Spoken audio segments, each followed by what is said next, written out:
dear students, welcome to our classes Periodic Physics। स्वागत है आप सभी का। RRB LP assistant loco pilot की तैयारी कर रहे हैं।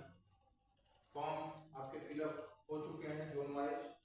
किस जोन में कितने फॉर्म हैं आप इसे देख लीजिए। आप किसी भी जोन से फॉर्म भरे हो, हर जगह कंपटीशन है, सीटों की संख्या कम है, तो आपको एक अच्छी फाइल मिलने वाली। सिलेबस आपको हम बता दिए थे पिछली वीडियो में। साइंस का टॉपिक हमारा चल रहा है। बात कर रहे थे वेलोसिटी एंड स्पीड, चाल और वेग, ये चीज हम आपको बता चुके थे। आज का हमारा टॉपिक है एक्सेलरेशन।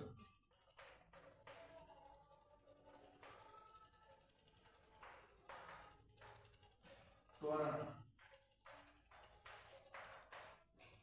त्वरण, the rate of change of velocity with respect to time is called acceleration,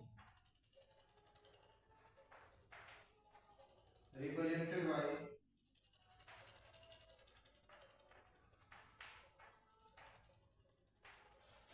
small letter a। Acceleration, त्वरण, आप इसे समझ लें, the rate of change of velocity. अगर कोई मूविंग ऑब्जेक्ट है, अगर उसकी वेलोसिटी में चेंज हो रहा है, तो चेंज होने का जो रेट होता है, दर होता है, उसको बोलते हैं त्वरण। त्वरण बराबर वेग परिवर्तन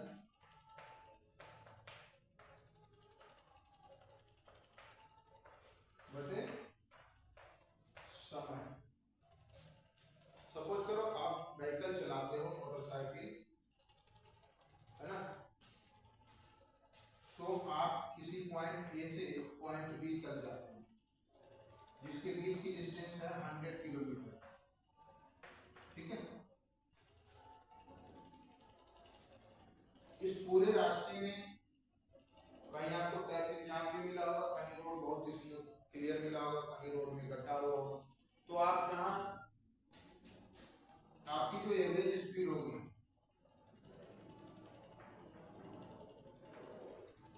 वो बोलेगी, मान लो आपको समय लगा t बराबर हाफ आवर, आधे घंटे में आप 100 किलोमीटर चले गए, तो एवरेज स्पीड कितनी हो जाएगी? 150 किलोमीटर पर आवर। एक घंटा लगा, 1 आवर। एक घंटे में आप 100 किलोमीटर डिस्टेंस कवर कर लेते हो, तो कुल दूरी हो गई 100 और समय 1 हो गया 100 किलोमीटर पर आवर। ठीक है, अब ये जो आपकी एवरेज स्पीड है, इसमें किसी पॉइंट पे आपने एक्सेलरेटर तेज किया होगा, गाड़ी की स्पीड बढ़ी होगी, कभी रोड अगर खराब मिला होगा आपको तो एक्सेलरेटर कम किए होंगे, ब्रेक भी लिए होंगे, तो वहां वेलोसिटी घटी होगी। तो वेलोसिटी के चेंज होने के रेट, दर को हम बोलते हैं त्वरण। त्वरण एक डायरेक्शनल क्वांटिटी है, यानी एक्सेलरेशन, ध्यान से देखें, acceleration is a vector quantity, vector quantity। ध्यान से समझिए, आप एक टॉपिक भी अगर समझते हो, ये क्लियर हो गया, इसके सारे क्वेश्चंस कर लेते हो, इसके थीम को समझ जाते हैं तो सफिशिएंट।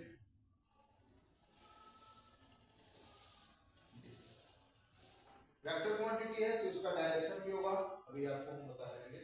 एक वेक्टर क्वांटिटी, हम इसके ऊपर एरो लगा दिए, ये होता है dv अपॉन dt। ठीक है, चेंज इन वेलोसिटी मतलब v final minus v initial upon delta t। अंतिम वेग से प्रारंभिक वेग को घटा दे तो चेंज इन वेलोसिटी मिल जाएगा, और उसको टाइम से डिवाइड कर दे तो हमारा एक्सेलरेशन मिल जाएगा। वेग परिवर्तन की दर को त्वरण कहते हैं, क्योंकि इसका यूनिट जो होता है यूनिट मीटर प्रति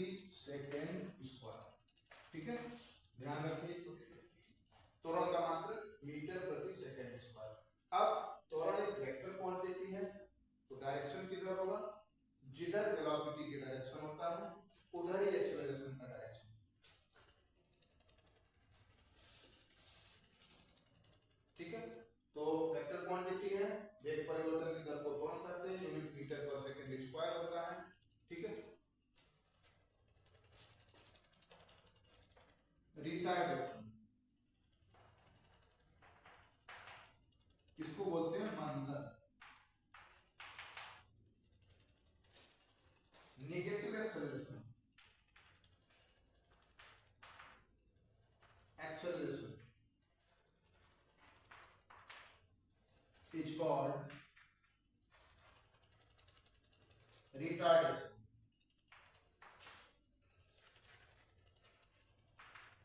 निगेटिव एक्सेलरेशन को रिटार्डेशन, ऋणात्मक त्वरण को मंदन कहते हैं। आपकी स्पीड 40 किलोमीटर पर आवर से जा रहे हो बाइक लेकर के, अचानक कुछ आता है आपके सामने, आप ब्रेक मारते हो तो आपकी वेलोसिटी डिक्रीज हो रही है, लेकिन चेंज तो हो रही है ना, तो चेंज होगा तो एक्सेलरेशन आ जाएगा। लेकिन अगर आप वेलोसिटी को डिक्रीज कर रहे हो, मोशन कम हो रहा है, तो वहां एक्सेलरेशन, उस एक्सेलरेशन को हम बोलते हैं रिटार्डेशन, रिटार्डेशन। और अगर रोड क्लियर है, 40 किलोमीटर पर आवर की स्पीड से जा रहे हो, बहुत अच्छा रोड मिल गया, तो आप अपने एक्सेलरेटर को बढ़ा दोगे, तो वहां 40 से 60 पहुंच जाओगे, तो उसको हम बोलते हैं एक्सेलरेटेड मोशन। चेंज तो यहाँ भी हो रहा है वेलोसिटी, लेकिन यहाँ त्वरित गति हो रही है, यहाँ वेलोसिटी बढ़ रहा है। जब वेलोसिटी बढ़ जाए तो एक्सीलरेटेड मोशन, और वेलोसिटी घट जाए तो उसको बोलते हैं रिटार्डिंग मोशन। तो एक्सेलरेशन दो प्रकार का, अगर एक्सेलरेशन पॉजिटिव आता है, रिजल्ट हमारा पॉजिटिव आता है, तो वहां एक्सेलरेटेड मोशन हो रहा है।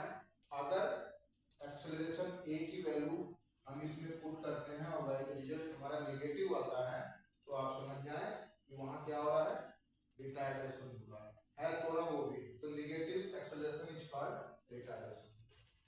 डायरेक्शन और यूनिट बिल्कुल उसके सेम ही होता है जो एक्सेलरेशन का होता है। चलिए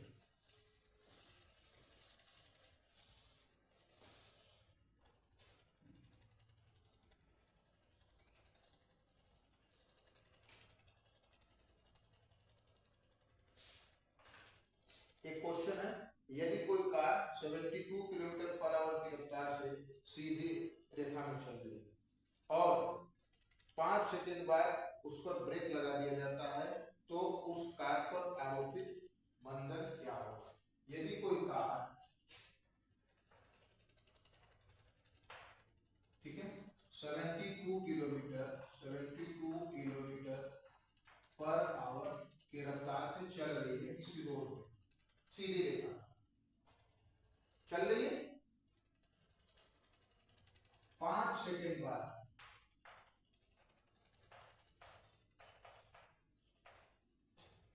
हम इस पे क्या लगाते हैं, ब्रेक लगाते हैं। तो अगर हम इस पे ब्रेक लगाएंगे तो इसकी वेलोसिटी क्या होगी बच्चों, कम होगी, तो रिटार्डिंग मंदन होगा। ब्रेक लगाते हैं तो कार का मंदन ज्ञात कीजिए।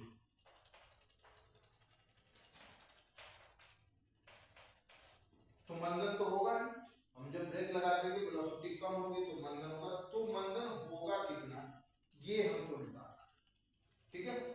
चलिए देखिए, मंदन हम जानते हैं, मंदन बराबर होता है v final minus v initial upon t, इतना पता है, हम मंदन निकालेंगे या यही फॉर्मूला एक्सेलरेशन का भी। अब देखिए इस कंडीशन में हम इस कार को तब देख रहे हैं जब 72 किलोमीटर प्रति घंटा की रफ्तार से किसी रास्ते में जाए, तो इसके लिए v इनिशियल कितना हो गया, 72 किलोमीटर पर आवर, करेक्ट है, और v फाइनल क्या होगा, 5 सेकंड बाद जब हम इस पे ब्रेक लगाएंगे इसकी वेलोसिटी घट के क्या होगी, शून्य होगी, तो v फाइनल कितना हो गया, 0 किलोमीटर प्रति आवर। ये सारा काम कितने समय में हो गया, 5 सेकंड में, तो टाइम टी हमारा 5 second, we can put all value given here, we will find out answer. तो हम यहां अगर पुट करते हैं तो v फाइनल क्या है, 0, v इनिशियल क्या है, -72 डिवाइडेड बाई 5, ये कितना आएगा, माइनस 5 1 5, 2 बचा 5 4 20, 2 बचा 20 हो गया, 5 हो गया 14.4, 4। आंसर आपका सही नहीं आएगा, एक मिनट, क्योंकि हमको मीटर पर सेकेंड में निकालना है। तो किलोमीटर पर आवर को मीटर पर सेकेंड में बदलें, क्योंकि ये जो हमारा एक डाटा है ये घंटे में ना लेकर के सेकेंड में है। तो फिजिक्स के क्वेश्चन सॉल्व करते समय आप इस चीज का ध्यान रखें कि आपको सभी डाटा को एक यूनिट में लेना है। अगर यहाँ आवर में समय दिया होता तो हम इसको लेके चलते। अब किलोमीटर पर आवर से मीटर पर सेकेंड में चेंज करने के लिए एक फॉर्मूला है, याद रखें। अगर कोई डाटा पर किलोमीटर पर आवर दिया है तो उसमें 5/18 से मल्टीप्लाई कर देंगे, तो ये डाटा जो मिलेगा x मीटर पर सेकेंड। ठीक है, अगर आपको डाटा मीटर पर सेकेंड में दिया है तो 18/5 से मल्टीप्लाई करेंगे तो वो किलोमीटर पर आवर में चेंज हो जाता है। आप इसे ऐसे भी कर सकते हैं, किलोमीटर को 1000 लिखें और टाइम को एक घंटे में 60 मिनट और एक मिनट में 60 सेकेंड, तो 1000 डिवाइडेड बाय 60 इंटू 60 रिजल्ट 5/18। चलिए, तो 72 इंटू 5/18। अब ये जो हमारा मिलेगा ये मीटर पर सेकेंड में है और ये सेकेंड में है, ये भी सेकेंड में है, सब एक यूनिट में है। चलिए, कितना होगा?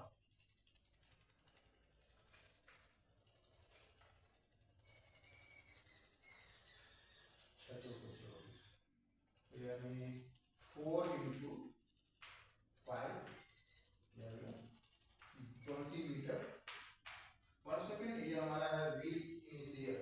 अब फॉर्मूले में रखेंगे 0 - 20 डिवाइडेड बाय 5, ये आ गया माइनस के 4 मीटर पर सेकेंड। यूनिट क्या होगा? स्क्वायर, क्योंकि हम मंदन निकालें और मंदन का यूनिट होता है मीटर पर सेकेंड स्क्वायर। तो -4 का मतलब ये हो गया कि यहाँ माइनस ना भी लिखें, क्योंकि हम मंदन याद कर रहे हैं तो मंदन निगेटिव में होता है।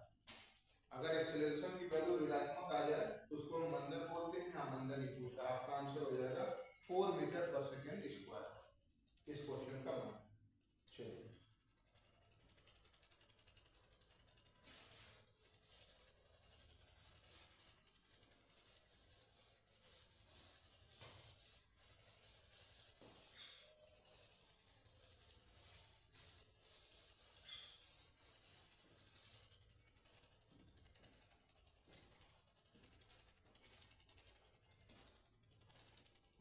Equation of motion, equations of motion. अगर मान लें ऐसा कोई मोशन हो रहा है जिसका acceleration uniform for uniform motion. अब यूनिफॉर्म मोशन क्या होता है? एक समान गति। एक समान गति का मतलब न ऑब्जेक्ट की गति बढ़ रही है न घट रही है। 10 किलोमीटर प्रति घंटा की रफ्तार से जा रहा है तो वो 10 किलोमीटर प्रति घंटा की रफ्तार से ही जा रहा है। यानी यूनिफॉर्म मोशन का मतलब जब वेलोसिटी चेंज नहीं होगी तो एक्सेलरेशन क्या हो जाएगा? Constant. Uniform motion acceleration constant, ये हमारा चेंज नहीं होगा, हर जगह यही रहेगा, क्योंकि वेग तो परिवर्तन हो रहा है ना। कांस्टेंट वेग तो चेंज हो नहीं रहा, तो कांस्टेंट एक्सेलरेशन वैल्यू आएगी लेकिन वो कांस्टेंट है। ठीक है, 5 मीटर पर सेकेंड स्क्वायर अगर आंसर आ रहा है तो वो पूरे रास्ते पर 5 मीटर पर सेकेंड स्क्वायर का ही एक्सेलरेशन होगा। तो यूनिफॉर्म मोशन के लिए इक्वेशन ऑफ मोशन हमारे पास होता है v बराबर u प्लस at। दूसरा होता है v स्क्वायर बराबर u स्क्वायर प्लस 2as। और थर्ड होता है s equal to ut plus half at square. 3 equation है, इस पे क्वेश्चन आते हैं, आपको क्वेश्चन सॉल्व कराया जाएगा। मतलब को समझ लीजिए, बिल्कुल बेसिक से हम चल रहे हैं। यहाँ v जो है रोटेशन समझिए, v हमारा है फाइनल वेलोसिटी।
पहले हम यूनिफॉर्म मोशन को सीख ले, फिर नॉन यूनिफॉर्म मोशन को सीख ले।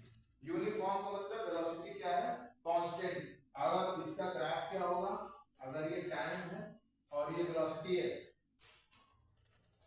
तो ये जो ग्राफ होगा वो यूनिफॉर्म मोशन का है। सपोज करो यहाँ 1 आवर है, यहाँ 2 आवर है, ये 3 आवर है, ये 5 मीटर, ये 10 मीटर, ये 50 मीटर। एक घंटे में ये 5 मीटर चल रहा है, तो 2 घंटे में 10 मीटर चल रहा है, और 3 घंटे में 15 मीटर चल रहा है। मतलब समान समय में समान दूरी तय की जा रही है, तो ये होगा यूनिफॉर्म वेलोसिटी। और यहाँ एक्सीलरेशन क्या होता है, कांस्टेंट। ठीक है। ए, एक वस्तु विराम अवस्था से प्रारंभ कर 5 सेकंड के लिए 2 मीटर पर सेकंड स्क्वायर के समान त्वरण से चलती है। 5 सेकंड बाद वस्तु का वेग और विस्थापन क्या है। चलिए इस पे क्वेश्चन कर लेते हैं। आई होप कि आप नोट कर लिए होंगे। चलिए ये कह रहा है एक वस्तु विराम अवस्था से प्रारंभ कर 5 सेकंड के लिए 2 मीटर पर सेकंड स्क्वायर के समान कोण से चलती है, तो 5 सेकंड बाद वस्तु का वेग और विस्थापन क्या होगा। एक कोई वस्तु है, कार है ना, वो प्रारंभ से जिसकी वेलोसिटी 0 होगी, वस्तु विराम अवस्था से प्रारंभ कर 5 सेकंड के लिए t बराबर 5 सेकंड के लिए इसका एक्सेलरेशन जो होता है वो 2 मीटर पर सेकंड स्क्वायर, लेकिन है ये कांस्टेंट, ये बढ़कर चलता है, लेकिन ये वस्तु विराम अवस्था से चलना प्रारंभ होती है। ठीक है। और 5 सेकंड बाद इसका त्वरण हो जाता है 2 मीटर पर सेकंड स्क्वायर। तो क्वेश्चन ये पूछा जा रहा है 5 सेकंड के लिए 2 मीटर पर सेकंड स्क्वायर और 5 सेकंड बाद 5 सेकंड के बाद कार का वेग एवं विस्थापन ज्ञात करें। एक बार क्वेश्चन ध्यान से फिर पढ़ लें। एक वस्तु विराम अवस्था से प्रारंभ कर 5 सेकंड के लिए 2 मीटर पर सेकंड स्क्वायर का एक समान त्वरण से चलती है, फिर 5 सेकंड बाद वस्तु का वेग और विस्थापन कितना होगा। ठीक है। अंतिम वेग निकालें।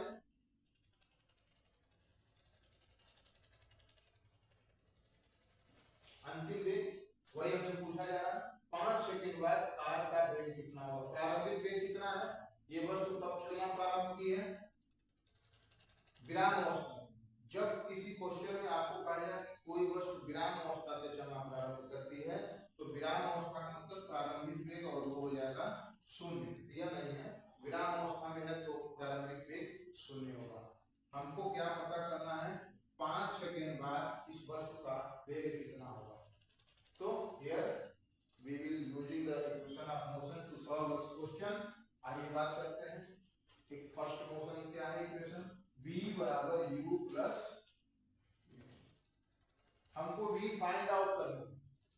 u दिया है विराम अवस्था 0, एक्सेलरेशन कितना है 2 मीटर पर सेकंड स्क्वायर, कितने समय के लिए 5 सेकंड के लिए, तो अंतिम वेग कितना हो गया 10 मीटर पर सेकंड।